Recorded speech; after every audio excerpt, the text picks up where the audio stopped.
আসসালামু আলাইকুম, কেমন আছেন সবাই? আশা করি সবাই ভালো আছেন।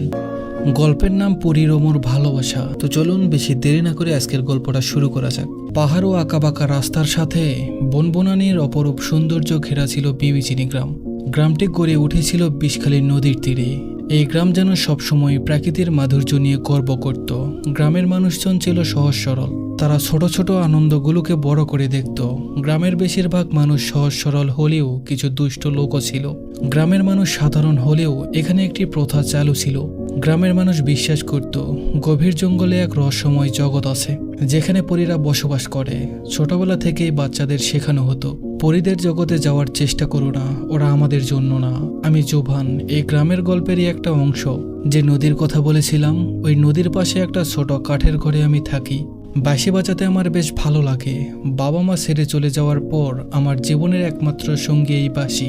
দিনের বেলা গ্রামের জঙ্গলে কাঠ কাটা আর রাতে নদীর ধারে বসে বাঁশি বাজানো, এই ছিল আমার জীবনের নিয়ম। এই গল্পে জোবান অনুভব করত তার জীবনে কিছু একটা অপূর্ণ। গ্রামের অনেক মেয়েদের ভালোবাসার প্রস্তাব পেলেও তাদের প্রতি কোনো অনুভূতির জন্ম নেয়নি তার মনে। কারোর জন্য হয়তো অপেক্ষায় আছে, এরকম মনে হচ্ছিল। অন্যদিকে মানুষের জগৎ থেকে অনেক দূরে ছিল পরীদের রাজ্য। এই রাজ্য ছিল যেন এক স্বপ্নের মতো। রঙিন আলোয় এমনভাবে ঝলমল করে, মনে হয় যেন স্বপ্নের জগতে পা রাখা হয়েছে। পথের দুই পাশে সুবিশাল সবুজ পাহাড় দাঁড়িয়ে আছে, যাদের উপর দিয়ে ঝর্ণাগুলো বয়ে চলেছে যেন রূপার ধারার মতো ঝকঝকে। রাজ্যের চারিপাশে থাকা গাছপালাগুলো সাধারণ নয়, প্রতিটি গাছের পাতা সোনার মতো উজ্জ্বল, যেন কোনো শিল্পীর হাতের নিখুঁত কারুকার্য। আর আকাশ, সেটিও যেন পরীর জাদুতে মোড়া, কখনো গোলাপি, কখনো সোনালি, আবার কখনো নীলাভা রং ধারণ করে। আকাশের রূপ ক্রমাগত বদলাতে থাকে। রাজ্যের সবচেয়ে মনোমুগ্ধকর স্থানটি হলো প্রাসাদ। স্বচ্ছ হীরের মতো প্রাসাদটি সূর্য আর মণিমাণিকের আলোয় ঝলমল করে। এই রাজ্যের পাখিগুলো আশ্চর্যজনক। তারা শুধু গান গায় না, মিষ্টি সুরে গল্পও শোনায়। দিন শেষে যখন রাত নামে, তখন পরীর রাজ্যের প্রতিটি ফুলের উপর জোনাকের মতো আলোর ছোটা জ্বলে ওঠে। মনে হয় যেন কোনো স্বপ্নের রাজ্যে আছি। কিন্তু পরীর রাজ্যের নিয়ম ছিল কঠোর। তারা মানুষের জগতে যেতে পারবে না। তাদের নিয়ম অনুযায়ী মানুষ আর পরীদের জগৎ কখনো মিলবে না। পরীদের রানী ছিল সুহাসিনী। তিনি পরীদের শাসন করতেন কঠোর নিয়মে। তাদের রাজ্যের সবচেয়ে বড় আইন ছিল, যদি কোনো পরী মানুষের প্রেমে পড়ে তবে তাকে রাজ্য ছাড়তে হবে, তার সাথে জাদুকরী ক্ষমতাও হারাতে হবে। পরীদের রাজ্যের এত এত পরীদের মধ্যে আয়াত ছিল একটু বেশি চঞ্চল আর কৌতূহলী স্বভাবের পরী। সে সবসময় মানুষের সম্পর্কে জানতে চাইত। সে ভাবত, মানুষ কেমন হয়, তাদের মধ্যে কি আমাদের মতোই ভালোবাসার অনুভূতি আছে? আয়াতের এই মানুষকে নিয়ে কৌতূহলী স্বভাব পরীদের রানী লক্ষ্য করেছিলেন। তাই তিনি আয়াতকে পরিমহলে ডেকে সতর্ক করে বলে, তুমি মানুষের জগৎ নিয়ে অনেক বেশি চিন্তা করো। মনে রেখো, আমাদের আর তাদের জগৎ আলাদা। তাদের কাছে গেলে তুমি কষ্ট পাবে, আর আমাদের নিয়ম অনুযায়ী তুমি শাস্তিও পাবে। তাই মানুষের জগৎ নিয়ে নিজের চিন্তা দূর করো। তখন রানীর কথায় হামিলালেও কে শোনে কার কথা? এমনি এমনি কি আয়াতকে চঞ্চল পরী বলা হয়? রানীর কথার পর তার আগ্রহ আরো বেড়ে যায় মানুষের জগৎ নিয়ে। আয়াত একদিন সিদ্ধান্ত নেই, চুপি চুপি সে মানুষের জগতে যাবে। আজকের রাতটা চাঁদের আলোয় আলোকিত হয়ে আছে। জ্যোৎস্নার আলো নদীর জলে প্রতিফলিত হয়ে মৃদু ঝিলিক দিচ্ছে। নদীর পাশে একটা বড় গাছের নিচে বসে বাঁশি বাজাচ্ছে জোভান। তার বাঁশির সুর যেন রাতের নীরবতাকে ভেঙে এক মনোমুগ্ধকর পরিবেশ তৈরি করেছে। আমি জোভান। হঠাৎ করে আমি খেয়াল করলাম নদীর পানিতে কারো ছায়া। প্রথমে ভেবেছিলাম হয়তো ভুল দেখছি, কিন্তু ছায়াটি স্পষ্ট হয়ে উঠল। একটা মেয়ে, এত সুন্দর চেহারা যে দেখে মনে হয় চাঁদের আলোর থেকেও বেশি উজ্জ্বল। মেয়েটি ধীরে ধীরে আমার দিকে এগিয়ে এলো। আমি শুধু মুগ্ধ হয়ে তাকিয়েছিলাম। মেয়েটি মৃদু হেসে বলল, তোমার বাঁশি বাজানো শুনে চলে আসলাম। এত মায়াবী সুর যেন কারো মন স্পর্শ করতে বাধ্য করে। আমি চোখ সরিয়ে জিজ্ঞেস করলাম, তুমি কে? এত রাতে এখানে কি করো?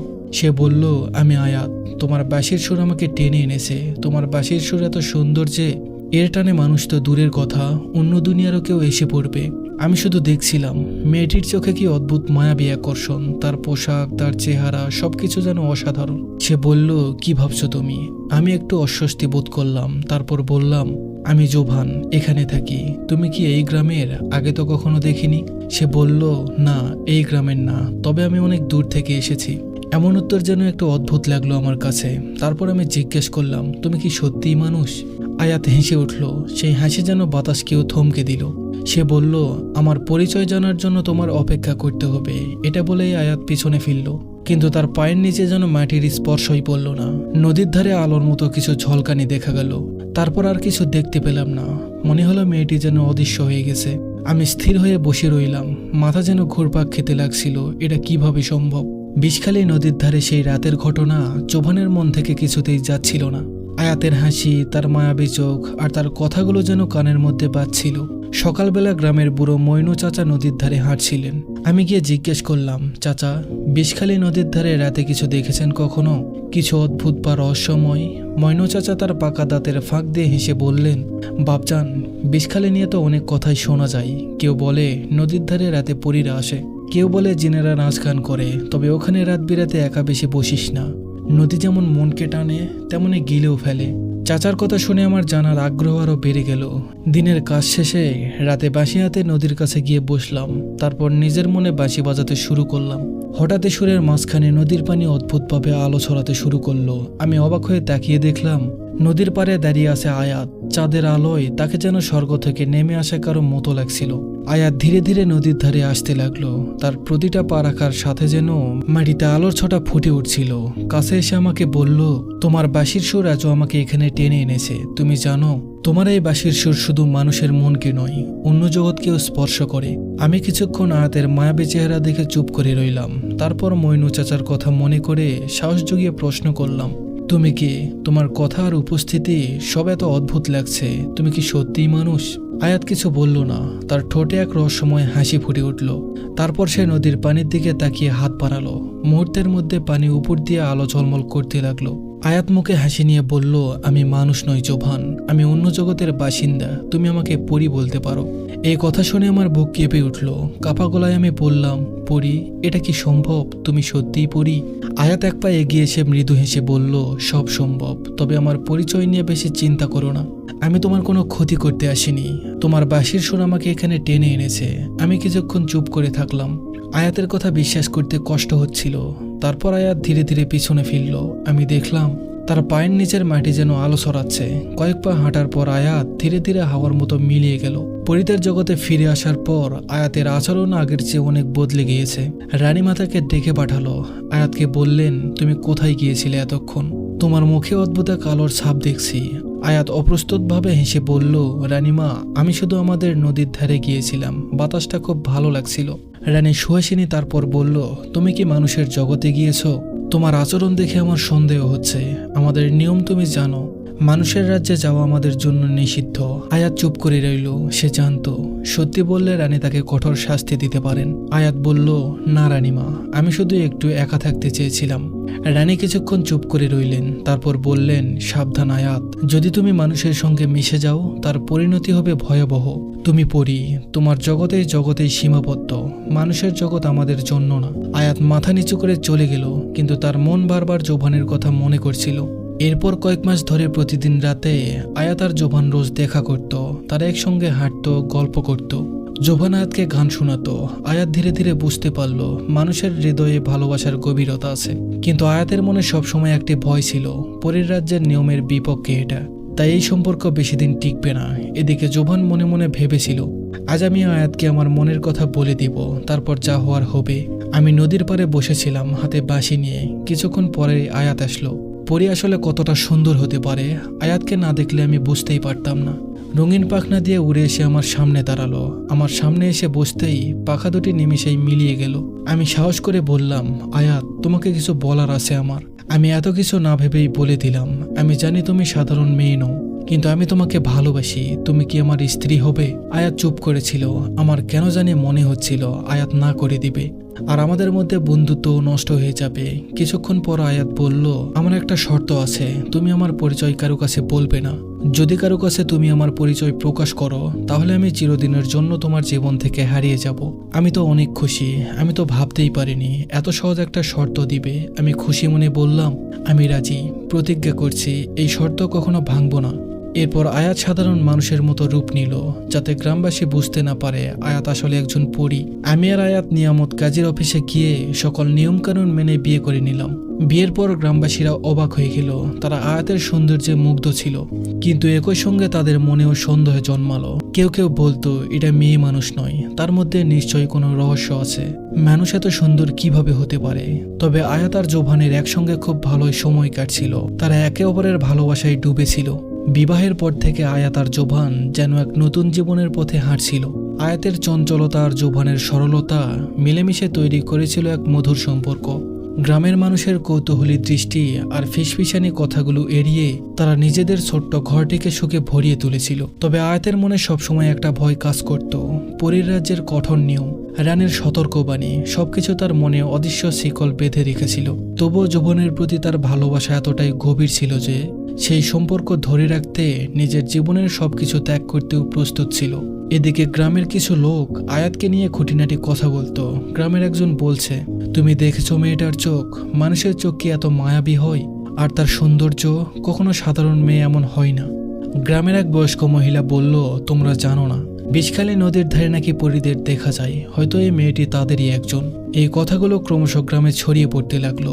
সন্দেহ আর কৌতূহল মিলে আয়াতের প্রতি গ্রামের মানুষের দৃষ্টিভঙ্গি বদলাতে শুরু করলো। অন্যদিকে পরীর রাজ্যে রানী সুহাসিনী আয়াতের মধ্যে পরিবর্তন লক্ষ্য করেছিলেন। আয়াতের জাদুকরী শক্তি কিছুটা কমে গিয়েছিল, যা প্রমাণ করছিল যে সে মানুষের জগতে বেশি সময় কাটাচ্ছে। রানী তখন তার সবচেয়ে বিশ্বস্ত পরী মিলাকে ডেকে পাঠালেন। তারপর মিলাকে বললেন, মিলা, আমার সন্দেহ সত্যি, আয়াত মানুষের জগতে গেছে, সে আমাদের নিয়ম ভঙ্গ করেছে, তুমি তার উপর নজর রাখো, যদি সে আবার মানুষের সঙ্গে দেখা করে সঙ্গে সঙ্গে আমাকে জানাবে। মিলা বলল, ঠিক আছে মহারানী। এটা বলেই মিলা ওখান থেকে চলে গেল। এদিকে বিয়ের কয়েক মাস কেটে গেছে। আয়াতের সৌন্দর্য এবং মায়াবী ব্যবহার সবার মন কাড়লেও গ্রামের সন্দেহপ্রবণ লোকজনের কৌতূহল থামেনি। তবে আয়াত এসবকে উপেক্ষা করে জোভানের সঙ্গে নিজের নতুন জীবন উপভোগ করছিল।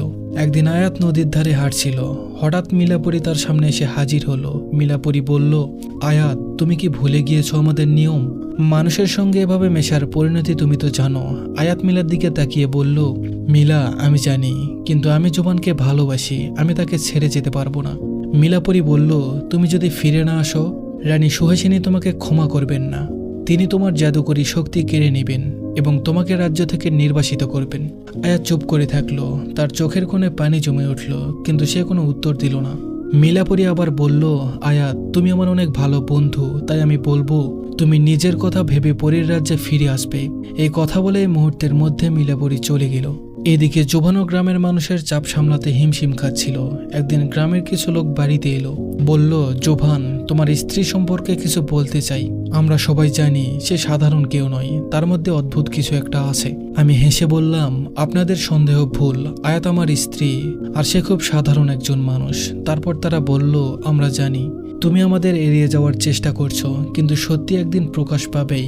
এই কথা বলেই তারা চলে গেল। আমার মনে মনে একটা ভয় হচ্ছিল। জোভান ভিতরে ভিতরে চিন্তিত হয়ে বলল, আয়াতের পরিচয় নিয়ে যদি কেউ বেশি কিছু জানতে পারে, তাহলে তার সুখী জীবন ধ্বংস হয়ে যাবে। বিকাল পেরিয়ে রাত হলো।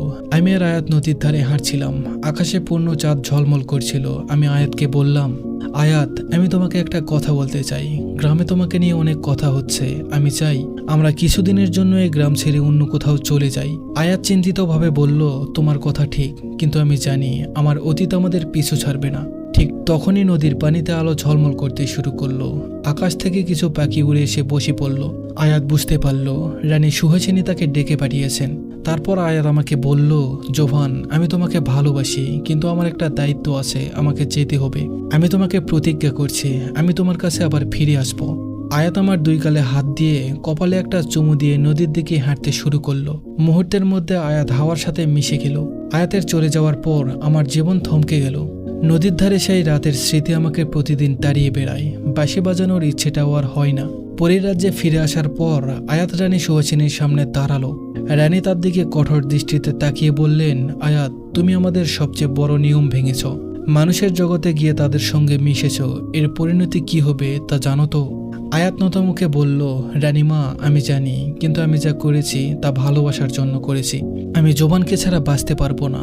রানীর মুখ কঠোর হয়ে উঠল আর বলল, ভালোবাসা? তুমি কি জানো মানুষের জগতে ভালোবাসার কোনো স্থায়িত্ব নেই, তাদের ভালোবাসা ক্ষণস্থায়ী। আর আমাদের জগৎ তাদের চেয়ে ভিন্ন। তবু যদি তুমি এই সম্পর্কটা টিকিয়ে রাখতে চাও তাহলে তোমাকে শাস্তি পেতে হবে। এই বলে রানী সুহাসিনী আয়াতের সমস্ত জাদুকরী ক্ষমতা কেড়ে নেওয়ার সিদ্ধান্ত নিলেন। তিনি বললেন, আয়াত, আজ থেকে তুমি আর পূর্ণ রানী নও। তোমার জাদুকরী শক্তি আমি কেড়ে নিচ্ছি, তবে আমি তোমাকে একটা শেষ সুযোগ দিচ্ছি। তুমি যদি মানুষের জগৎ ছেড়ে চিরতরে এখানে ফিরে আসো তাহলে আমি তোমায় ক্ষমা করে দিব, আর তোমার ক্ষমতা আমি তোমায় ফিরিয়ে দিব। আর যদি তুমি আবার মানুষের সঙ্গে মেশার চেষ্টা করো তবে তোমাকে রাজ্য থেকে চিরতরে নির্বাসিত করা হবে। আয়াত চোখের জল আটকাতে পারল না, কিন্তু তার মনে ছিল একটাই কথা, জোভান। এদিকে জোভান প্রতিদিন নদীর ধারে যায়, বাঁশি হাতে বসে থাকে, কিন্তু আর বাঁশি বাজায় না। একদিন গ্রামের কয়েকজন তাকে দেখতে পেয়ে বলল, জোভান, তোমার স্ত্রী কোথায়? আমরা তো তাকে অনেকদিন ধরে দেখছি না, সে কি তোমাকে ছেড়ে চলে গেছে? আমি বললাম, না, সে আমাকে ছেড়ে যায়নি, সে ফিরে আসবে, আমি তার জন্য অপেক্ষা করছি। গ্রামের লোকেরা মুচকি হেসে বলল, আমরা জানতাম ও মেয়ে মানুষ নয়। আমাদের কথাই ঠিক প্রমাণিত হলো, কিন্তু আমার মনে একটা আশা, আয়াত ফিরে আসবেই। পরের রাজ্যে আয়াত একা একা বসে জোবানের কথা ভাবছিল। সে জানতো তার ক্ষমতা হারিয়ে গেছে, কিন্তু তার ভালোবাসা এখনো অটুট। তারপর আয়াত রানীর কাছে ফিরে গেল আর বলল, রানীমা, আমি মানুষের জগৎ ছাড়তে পারবো না, আমি জোবানকে ছাড়া বাঁচতে পারবো না। আপনি আমাকে নির্বাসিত করুন, আমার ক্ষমতা নিয়ে নিন, আমি তবুও তার কাছে ফিরবো। রানী এক গভীর শ্বাস ফেলে বলল, তুমি যদি এই সিদ্ধান্ত নাও তবে তোমার আর কোনো পথ খোলা থাকবে না, তুমি চিরতরে আমাদের জগৎ থেকে হারিয়ে যাবে। আয়াত দৃঢ়তার সঙ্গে বলল, আমি প্রস্তুত, আমি ভালোবাসার জন্য সবকিছু ত্যাগ করতে রাজি। রানী তার হাতের জাদুর কাঠি দিয়ে আলোর ঝলকানি দিয়ে কিছু একটা করল। তার কিছুক্ষণের মধ্যেই আয়াত এক সাধারণ মেয়েতে পরিণত হলো। তার পাখনা হারিয়ে গেল, জাদুকরী শক্তি মুছে গেল। আয়াতের চোখ পানিতে ছলছল করছিল। রাতের বেলা জোবান নদীর ধারে বসেছিল। হঠাৎ সে অবাক হয়ে তাকিয়ে দেখল দূর থেকে একটা চেনা ছায়া এগিয়ে আসছে। এটা তো আয়াত, তাহলে আয়াত ফিরে এসেছে। আমি আয়াতের দিকে ছুটে গেলাম আর বললাম, তুমি ফিরে এসেছো? আয়াত বলল, হ্যাঁ জোবান, আমি ফিরে এসেছি, তবে এবার আর পরিরূপে নয়, বরং একজন সাধারণ মেয়ে হিসাবে। তারপর থেকে দুজনে সুখে শান্তিতে জীবন কাটাতে লাগলো। এভাবেই চলে গেল 10টা বছর। আয়াত ছিল অনেক চঞ্চল আর বুদ্ধিমতী, এজন্য জোবান অনেক উন্নতি করেছে। এলাকার একজন নামি দামি কাঠ ব্যবসায়ী হয়ে উঠেছে সে। একদিন আয়াত মন খারাপ করে চুপচাপ বিছানায় বসেছিল, কারণ তাদের বিয়ের 10 বছর হয়ে গেলেও এখনো কোনো সন্তানের মুখ দেখা হয়নি তাদের। এদিকে কাজ থেকে এসে আয়াতকে মন খারাপ করে বসে থাকতে দেখে জোবান জিজ্ঞাসা করলো, কি হয়েছে তোমার? আয়াত বলল, তেমন কিছু না, আমাদের কপালে কি একটা সন্তান নেই? আমি বললাম, মন খারাপ করো না, তুমিই আমার কাছে সব, সন্তান না থাকলেও আমার কোনো দুঃখ নেই। আয়াত বলল, কিন্তু আমাদের এত ধন সম্পত্তি কে ভোগ করবে? আয়াতের মন ভালো করার জন্য একটু মজা করে বললাম, কোনো জিনভূত লুটে পুটে খাবে। আয়াত বলল, মজা করো না তো, আমি চাই আমাদের একটা উত্তরাধিকারী হোক। তারপর আমি বললাম, ঠিক আছে, অনেক চেষ্টা তো করলাম, তাহলে আর একটা শেষ চেষ্টা করা যাক। আগ্রহ নিয়ে আয়াত বলল, কিরকম চেষ্টা?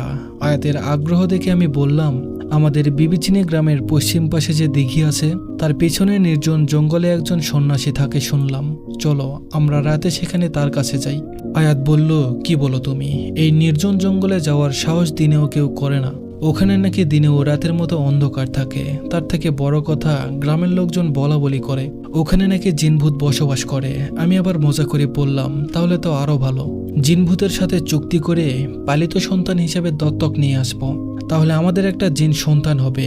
আয়াত হেসে বলল, সবসময় সিরিয়াস বিষয় নিয়ে মজা করো, মুখে যা আসে তাই বলো, তাই না? আমি বললাম, যাই হোক, কাল রাতে ওখানে যাব তাহলে। আজ অনেক রাত হয়েছে, অফিস থেকেও আসছি, তাই আজ একটু রেস্ট করা দরকার। আয়াত চমকে বলল, তুমি কি সত্যি ওই জঙ্গলে যাওয়ার কথা ভাবছো? এতক্ষণ ভেবেছি হয়তো মজা করছো। আমি বললাম, হ্যাঁ, চিন্তা করো না, আর ভয় পেও না, আমি থাকতে তোমার কোনো ক্ষতি হতে দিব না, নিজের জীবন দিয়ে হলেও তোমাকে রক্ষা করব। আয়াত বলল, হয়েছে, এখন চুপ করো, ফ্রেশ হয়ে এসো, খাবার খেয়ে নাও, আর কাল ওখানে যাওয়ার সিদ্ধান্ত যখন নিয়েই ফেলেছো তাহলে রাতে ভালো করে ঘুমিয়ে নাও। আমিও খাইনি, আসো একসাথে খাবো, হাসি মুখে বলল আয়াত। দুজনে খাওয়া দাওয়া করে বিছানায় শুয়ে পড়লাম। পরের দিন রাতে খাবার খেয়ে রাত 9:45-এর দিকে জঙ্গলের উদ্দেশ্যে রওনা দিল জোভান আর আয়াত। চারিদিকে কেমন শুনশান, কোনো সারা শব্দ নেই। 45 মিনিট হাঁটার পর তারা সেই পুরনো দিঘির কাছে পৌঁছালো।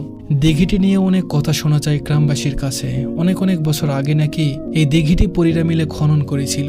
বিশাল বড় এই দিঘি খনন করতে নাকি তারা সময় নিয়েছিল মাত্র 1 রাত। এই সময় নাকি এখানে শুধু একটা মাঠ ছিল। 1 রাতের ব্যবধানে এখানে একটা দিঘিতে পরিণত হয়। কি ভয়ানক ব্যাপারটা!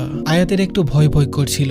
জোভান ব্যাপারটা বুঝতে পেরে তার হাতটা শক্ত করে ধরে বলল, ভয় পেও না, আমি আছি। তারপর তারা ধীরে ধীরে জঙ্গলের ভেতরে এগিয়ে গেল। জঙ্গলে বিশাল বড় বড় গাছ, গাছগুলো লতাপাতা গিয়ে এমনভাবে ঘেরাও করা যে সত্যি এখানে আলো পৌঁছানো কঠিন ব্যাপার। মনে হচ্ছিল এগুলো পেরিয়ে সন্ন্যাসীর কাছে পৌঁছানো সম্ভব। বহু কষ্টের পর তারা দুজনে ভেতরে ঢুকতে পারল। বাইরে থেকে যেমনটা মনে হচ্ছিল ভেতরে তেমনটা না। মনে হচ্ছিল এটা যেন একটা অন্য জগৎ। কিছুদূর যাওয়ার পর মনে হলো কিছু একটা অন্য সাইড থেকে চলে গেল। খেয়াল করে দেখলো একটা নেকড়ে পিছু করছিল একটা ছোট হরিণের বাচ্চাকে। হরিণের ছানাটি নিজের প্রাণ বাঁচানোর জন্য আপ্রাণ চেষ্টা করে দৌড়াচ্ছিল, আর হিংস্র নেকড়ের চোখ তার দিকে। জোবান বলল, ভাগ্যিস আমাদের দেখেনি, তাহলে আমাদের রক্ষা ছিল না। আয়াত বলল, হ্যাঁ, কিন্তু হরিণের ছানাটির কি হবে? মন খারাপ করে বলল আয়াত। এরপর ওরা খুব সতর্কতার সাথে এগিয়ে যাচ্ছিল। জঙ্গলের শুকনো পাতা ভাঙার মর্মর শব্দে রাতটা আরো ভয়ঙ্কর লাগছিল। কিছুদূর যেতেই আরো এক ভয়ঙ্কর ঘটনা দেখল তারা। 10 থেকে 15টা চিতাবাঘ মিলে একটা মহিষকে ছিঁড়ে ছিঁড়ে খাচ্ছিল। সে কি নৃশংস ঘটনা! জোভান তাড়াতাড়ি করে আয়াতকে নিয়ে ওখান থেকে অন্যদিকে এগিয়ে গেল। আয়াত বলল, দেখছো মহিষটা কিভাবে ছটফট করছিল, ওকে বাঁচাতে হবে। জোভান বলল, তোমার কি মাথা খারাপ হয়েছে? দেখছো না কতগুলো চিতা ওখানে? শান্ত হও, এটাই প্রকৃতির নিয়ম। এই বলে আয়াতকে সান্ত্বনা দিল জোভান। নিজেকে সামলাও, না হলে পরের শিকার আমরাই হব। তখন তোমাকে বাঁচাতে গিয়ে আমার জীবন দেওয়া ছাড়া আর কোনো উপায় থাকবে না। আয়াত বলল, না, এগুলো বলো না। তারপর দুজন হাত ধরে সতর্কভাবে হাঁটতে লাগলো। হাঁটতে হাঁটতে জঙ্গলের অনেক গভীরে চলে গেল। এমন নীরবতা, মনে হয় যেন জঙ্গলের সব প্রাণীরা ঘুমে আছে। এই নীরবতা যেন কোনো বিপদের সংকেত। হঠাৎ 2টা বাঘ তাদের সামনে চলে আসে। তারা দুজনকে শক্ত করে ধরে রাখে, কিন্তু শেষ রক্ষা আর হলো না। বাঘ দুটি তাদের উপর ঝাঁপিয়ে পড়ে। এরপর দুজন অজ্ঞান হয়ে যায়। অনেকক্ষণ পর চোখে পানির ঝাপটাতে চোখ খুলল জোবানার আয়াত। হালকা চোখ মেলেই দেখলো পায়ের কাছে বিশাল 2টো বাঘ বসে আছে। ভয়ে মনে মনে বলল, হে আল্লাহ, আপনি আমাদের রক্ষা করেন এই বিপদ থেকে। এরপর আমি আয়াতের হাতটা শক্ত করে ধরলাম। হঠাৎ ভারী কণ্ঠে একটা মহিলা বলে উঠলেন, চোখ খোল তোরা। আমি আর আয়াত এটা শুনে তাড়াতাড়ি করে চোখ খুলে উঠে বসলাম। তারপর দেখলাম আমাদের সামনে বিশাল দেহের একজন মহিলা দাঁড়িয়ে আছে। দেখে মনে হচ্ছে সন্ন্যাসী। আমি মনে মনে ভাবলাম, তাহলে কি এই সেই সন্ন্যাসী? মনে একটি সাহস জুগিয়ে জিজ্ঞেস করতে যাব, তার মধ্যেই দেখলাম বাঘ দুটি মানুষের রূপান্তরিত হয়ে গেল। দুজনে অল্প বয়সী যুবক, বয়স আনুমানিক 24 কি 25 হবে। আমি না চাইতেই মুখ ফসকে বেরিয়ে এলো, ওরা কিভাবে বাঘ থেকে মানুষ হয়ে গেল? সন্ন্যাসী বলল, ওরা আমার শিষ্য, আমি ওদের রূপ পরিবর্তন করে দিয়েছি। ওরা মানুষ না, আবার বাঘও না। আয়াত তখন বলল, তাহলে ওরা আসলে কি? সন্ন্যাসী তখন বলল, ওরা জিন। আমার থেকে জাদুবিদ্যা শেখার জন্য ওরা আমার শিষ্য হয়েছে, আর আমি হলাম ওদের গুরু মায়াবিনী। মায়াবিনী নামটা শুনে আয়াত একটু চমকে উঠল। এদিকে সন্ন্যাসীর কথা শুনে আমি অবাক হলাম। তারপর গভীর গলায় সন্ন্যাসী বলল, তোরা চলে যা এখান থেকে। এখানে আসার সাহস আজ পর্যন্ত কেউ করেনি, তোরা কিভাবে এত সাহস করলি? আয়াত তখন বলল, কিন্তু আমরা অনেক আশা নিয়ে এখানে এসেছি, নিজেদের জীবনের ঝুঁকি নিয়ে। সন্ন্যাসী আবারও গম্ভীর গলায় বলল, আমি পরীর রাজ্যের মায়াবিনী পড়ি, আমার থেকে কিছু পেতে হলে তার মূল্য দিতে হয়। আয়াত তখন বলল, আমি একজন পরী ছিলাম, মানুষকে ভালোবাসার জন্য রানী সুহাসিনী আমাকে সাধারণ মানুষে পরিণত করে দিয়েছে। তারপরেও আমি খুশি, কিন্তু আমি চাই আমার স্বামীকে সুখী রাখার জন্য আমাদের একটা সন্তান হোক। মায়াবিনী পরী আয়াতের কথা শুনে কিছুক্ষণ চুপ করেছিলেন, কারণ বহু যুগ আগের কথা। পরীরাজ্যের রানী সুহাসিনীরা 2 বোন ছিল। সেই বোনের একজন ছিল মায়াবিনী। পরীদের ছোটবেলা থেকেই জাদুবিদ্যায় পারদর্শী করে তোলা হতো। মায়াবিনীর ওই সকল জাদুবিদ্যার থেকে কালো জাদুবিদ্যার প্রতি বেশি আকর্ষণ ছিল। তাই সে পরীর রাজ্যে গহীন জঙ্গলে গিয়ে তপস্যা করত। যুগে যুগে তপস্যা করে ভয়ঙ্কর কালো জাদুতে পারদর্শী হয়ে ওঠে। কিন্তু পরীর রাজ্যে কালো জাদু নিষিদ্ধ ছিল, তাই কালো জাদু শেখার শাস্তি হিসাবে মায়াবিনীকে পরীর রাজ্য থেকে বিতাড়িত করা হয়। হঠাৎ সন্ন্যাসী বলল, আয়াত তুমি আমার সাথে আসো, আর জোভান তুমি এখানেই থাকো। তারপর আয়াত আর সন্ন্যাসী চলে গেল। মায়াবিনী সন্ন্যাসী আয়াতকে বলল, তুমি তাহলে আমাদের রাজ্যের পরী ছিলে। সন্ন্যাসীর কথায় আয়াত বলল, হ্যাঁ মায়াবিনী পরী, আমি পরীর রাজ্যের একমাত্র চঞ্চল পরী ছিলাম। আমি আগেও শুনেছি রানী সুহাসিনীর একজন বোন ছিল, কিন্তু সে কোথায় আছে, কি হয়েছে তার, সে ব্যাপারে পরীর রাজ্যের পরীরা তেমন কিছুই জানে না। আয়াতের কথায় মহাবিনী বলল, কারণ পরীর রাজ্যের কেউ যেন আমার কথা শুনে কালো জাদুতে আগ্রহ হয়ে না ওঠে, সেই জন্যই তোমাদের কিছু জানানো হয়নি। মায়াবিনীর কথায় আয়াত বলল, এখন তো আমি পড়ি না, তাই আমাকে আপনি বলেন কি হয়েছিল। মায়াবিনী তখন বলা শুরু করলো, তাহলে শোনো, আমি মায়াবিনী, আমি ছিলাম পরীর রাজ্যের এক সাধারণ পরী, কিন্তু আমার হৃদয় বরাবরই একটু অন্যরকম ছিল। অন্যদের সুখী করতে চাওয়াই ছিল আমার জীবনের মূল লক্ষ্য। ছোটবেলা থেকেই আমি শুনতাম পৃথিবীর মানুষের কষ্টের কথা, তাদের ক্ষুধা, দুঃখ আর অজস্র বিপদের কথা। আমি ভাবতাম যদি আমি তাদের জন্য কিছু করতে পারি তবে আমার জীবন সার্থক হবে। একদিন আমি এক প্রাচীন পুণ্ডলিপি খুঁজে পাই, এতে লেখা ছিল কালো জাদুর গোপন রহস্য। আমি জানতাম আমাদের রাজ্যে কালো জাদু নিষিদ্ধ, কিন্তু আমি ভেবেছিলাম যদি আমি এই শক্তি ব্যবহার করে মানুষের কষ্ট দূর করতে পারি তাহলে আমার জীবন সার্থক হবে। আমি বিশ্বাস করতাম আমার উদ্দেশ্য সৎ বলে এই জাদু কখনো কারো ক্ষতি করবে না। তারপর আমি গহীন জঙ্গলে গিয়ে গোপনে কালো জাদু শিখতে শুরু করি। প্রথম দিকে সবকিছু ঠিকই ছিল, মানুষের জীবন সুন্দর হতে শুরু করেছিল, তারা তাদের জমি থেকে আবার ফসল ফলাতে পারত, তাদের রোগ সারত, কিন্তু আমি বুঝতে পারিনি এই জাদু ধীরে ধীরে আমার নিজের রাজ্যের ভারসাম্য নষ্ট করছে। কিছুদিন পর হঠাৎ একদিন পরীর রাজ্যের আকাশে আলো ফিকে হয়ে গেল, পাখির গান থেমে গেল। আমার বোন রানী সুহাসিনী আমাকে ডেকে বলল, তুমি যা করছো তা আমাদের রাজ্যের জন্য বিপদ ডেকে আনছে। আমি তাকে বললাম, দিদি, আমার উদ্দেশ্য সৎ, আমি কেবল সাহায্য করতে চাই। কিন্তু আমার কথা তাকে আশ্বস্ত করতে পারল না। শীঘ্রই পরীর মহাপরিষদ আমাকে বিচারের মুখোমুখি করল। পরিষদ বলল, তোমার কাজ সৎ উদ্দেশ্য ছিল, কিন্তু তবুও নিয়ম ভাঙার শাস্তি তোমাকে পেতেই হবে। পরীর রাজ্য থেকে নির্বাচিত করে তোমাকে পৃথিবীতে পাঠানো হবে, আর কখনোই তুমি পরীর রাজ্যে ফিরতে পারবে না, আর এটাই হবে তোমার জন্য শাস্তি। এরপর থেকে যুগের পর যুগ আমি পৃথিবীতে আছি। মহাবিনী পরীর কথা শুনে আয়াত একটু আবেগকাতর হয়ে বলল, আমি আমার ভালোবাসার জন্য সবকিছু ছেড়ে পৃথিবীতে এসেছি, আর আমি আমার স্বামীকে সুখী দেখতে চাই। আমি চাই আমাদের একটা সন্তান হোক। আপনি তো মহাবিনী পরী, কালো জাদুর সন্ন্যাসী, আপনি চাইলে আমাদের সন্তানের ইচ্ছাটা পূরণ করতে পারেন। আয়াতের কথাই সন্ন্যাসী বলল, আমি তোমাদের ইচ্ছা পূর্ণ করতে পারি, কিন্তু তার জন্য তোমাকে একটা ত্যাগ স্বীকার করতে হবে। মায়াবিনী সন্ন্যাসীর কথায় আয়াত বলল, সন্তানের জন্য আমি সব ত্যাগ স্বীকার করতে রাজি আছি। মায়াবিনী বলল, ঠিক আছে। তারপর মায়াবিনী তার কালো জাদুর সাহায্যে একটা আলো তৈরি করলো, তার মধ্যে থেকে একটা ফুল বেরিয়ে আসলো। ফুলটির পাপড়ি নীল বর্ণের ছিল, মাঝখানে কালো। তারপর মায়াবিনী সন্ন্যাসী বলল, এই ফুলটি তুমি খাও, তাহলে তোমাদের ইচ্ছা পূরণ হবে, আর সাথে সাথে তোমার পরীর শক্তিও ফিরে পাবে। মায়াবিনী সন্ন্যাসীর কথায় আয়াত একটু অবাক হলো, কারণ আয়াত কখনো ভাবেনি সে আবার তার পরীর শক্তি ফিরে পাবে। আয়াত তারপর ফুলটি গ্রহণ করলো, তারপর চোখ বুজে খেয়ে নিল। কিছুক্ষণের মধ্যেই তার শরীর থেকে একটা আলো বের হতে লাগলো, তার চুলগুলো আবার আগের মতো ঝিকঝিক করছিল। তার পরক্ষণে আয়াত অনুভব করলো সে তার ডানা ফিরে পেয়েছে। আয়াত অনেক খুশি হয়ে মায়াবিনী পরীর কাছে কৃতজ্ঞতা প্রকাশ করলো। মায়াবিনী তখন বলল, কৃতজ্ঞতা প্রকাশ করতে হবে না, কারণ এর জন্য তোমাকে পরবর্তীতে ত্যাগ গ্রহণ করতে হবে। তারপর আয়াত আর মায়াবিনী দুইজন জোবানের কাছে ফিরে আসলো। আয়াতকে দেখে জোবান একটু স্বস্তি ফিরে পেল। তারপর মায়াবিনী সন্ন্যাসী বলল, এবার তোমরা ফিরে যাও, আর আয়াত, তুমি আমার কথা মনে রেখো। জোবান তখন আয়াতকে জিজ্ঞেস করলো, কি কথা আয়াত? জোবানের কথায় আয়াত বলল, তেমন কিছু না, এখন আমাদের বাসায় ফেরা দরকার। আমি আর আয়াত বাড়ির দিকে রওনা দিলাম। বাড়ি ফেরার পথে আয়াত আমাকে সবকিছু খুলে বলল, কিন্তু কোন কথাটা মাথায় রাখতে বলেছে সেটা বলল না। আয়াত তারপর পরীর শক্তি আর ডানা ফিরে পেয়েছে। এটা শুনে আমি অনেক খুশি ছিলাম, তাই আমিও বেশি কিছু জানতে চাইনি।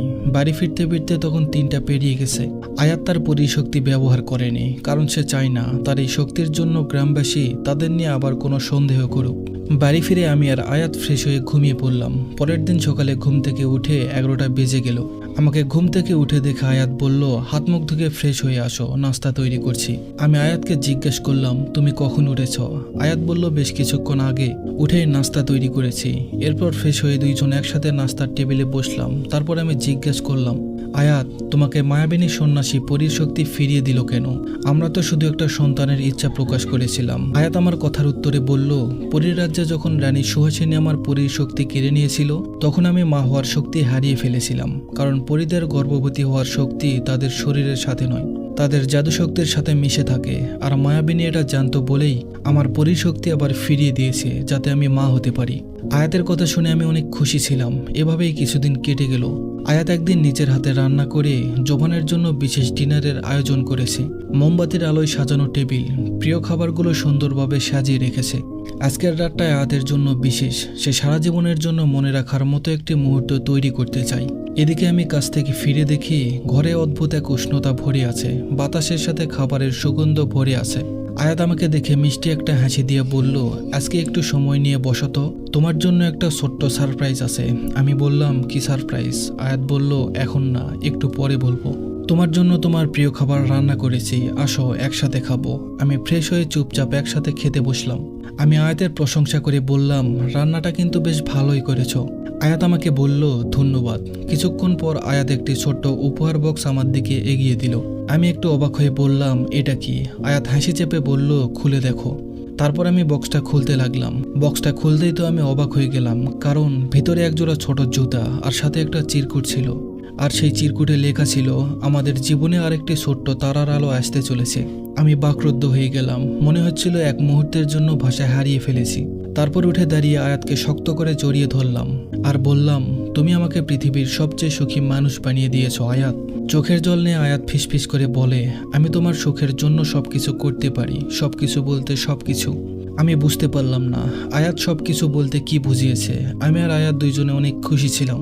আয়াত আর আমি সিদ্ধান্ত নিলাম, এই খুশি উপলক্ষে গ্রামের সবাইকে মিষ্টি মুখ করাবো। তাই পরের দিন গ্রামে মিষ্টি বিতরণ করে সবার শেষে গেলাম ময়নু চাচার বাড়ি। ময়নু চাচা আয়াতের মুখে খবরটা শোনার পর কিছুক্ষণ হা করে তাকিয়ে রইলেন। তারপর হঠাৎ মাথায় লাঠি ঠুকিয়ে চিৎকার করে উঠলেন, আল্লাহ, কি খবর শুনলাম? আয়াত মা হবে, আমি হব দাদু। বুড়ো বয়সে দাদাগিরি করার সময় এসে গেল দেখি। তারপর ময়নু চাচা আমাকে বলল, ভাতিজা, এখন তো আমার খুশিতে একটা নাচ দিতে মন চাচ্ছে। পাশ থেকে একজন মজা করে বলল, চাচা, তুমি নাচলে গ্রামে ভূমিকম্প হয়ে যাবে। চাচা গম্ভীর মুখে বললেন, ভূমিকম্প হলে তো ভালো, আমার দাদু হওয়ার খবর পুরো দেশ ছড়িয়ে যাবে। এভাবে মজার আনন্দে কেটে গেল বেশ কয়েক মাস। আয়াতের কোল জুড়ে একটা ফুটফুটে মেয়ে জন্ম নিল। দেখতে আয়াতের মতোই হয়েছে, তার মতো উজ্জ্বল আর মায়াবী চেহারা। আমি তো খুশিতে আত্মহারা হয়ে পড়েছিলাম। কিন্তু আমার এই খুশি বেশি দিন থাকে না। আয়াতের সন্তান জন্ম দেওয়ার পর আস্তে আস্তে দুর্বল হয়ে পড়ল আয়াত। প্রায় সময় মন খারাপ করে বসে থাকতো। একদিন রাতে আয়াত স্বপ্ন দেখে মায়াবিনী পরী তাকে বলছে, আয়াত, তোমার ত্যাগের সময় এসে গেছে। আগামীকাল পূর্ণিমা রাতেই সেই সময়। এটা বলতে আয়াত চিৎকার করে উঠল। আমি আয়াতকে বললাম, কি হয়েছে আয়াত? আয়াত কিছু বলল না, শুধু আমাকে জড়িয়ে ধরল। সকালে আয়াত আমাকে বলল, কাজে না গিয়ে আজকের দিনটা তার সাথে কাটানোর জন্য। আয়াত অসুস্থ ছিল, আমিও আর কাজে গেলাম না। আমি, আয়াত আর আমাদের মেয়ে মিলে দিনটা ভালোই কাটালাম। রাতে আয়াত আমাদের মেয়েকে ঘুম পাড়িয়ে আমাকে নিয়ে নদীর কাছে আসলো। তারপর কান্না করে আমাকে জড়িয়ে ধরে বলল, আমাকে যেতে হবে জোবান। আমি আয়াতের কথা কিছুই বুঝতে পারছিলাম না। আমি বললাম, কি বলছো তুমি? কোথায় যাবে তুমি? আয়াত তখন বলল, মায়াবিনী আমাকে যখন পরীর শক্তি ফিরিয়ে দিয়েছে তখন সে বলেছিল, তোমাকে এর জন্য নিজের জীবন ত্যাগ করতে হবে। আয়াতের কথা শুনে আমার মাথায় যেন আকাশ ভেঙে পড়ল। আমার দু চোখ দিয়ে অঝরে পানি পড়ছিল। আমি বললাম, আয়াত, তুমি এটা কেন করলে? কেন করলে?